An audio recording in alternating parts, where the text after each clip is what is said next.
Hi, and welcome to this tutorial on uploading orders in bulk with the US Spring Factory web application via CSV.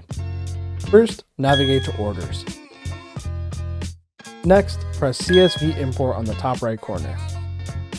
Here you're given two options, My Product and SKU CSV. With the My Product feature, you can bulk upload products to save tons of time. SKU CSV is how you upload orders in bulk. Let's download the CSV template. This is how the CSV template looks.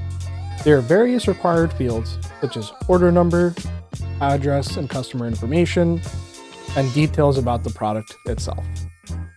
Fill this out to the best of your ability. If you have any questions, feel free to reach out to us via live chat or email.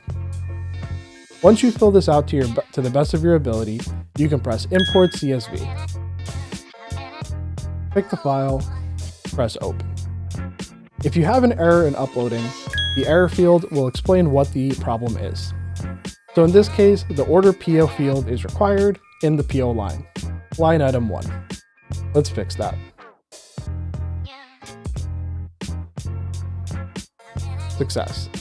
The order is now being imported. It will take some time, about 3 to 4 minutes. Please give it time to load. Once the order is finished processing, the status will be updated. Thank you.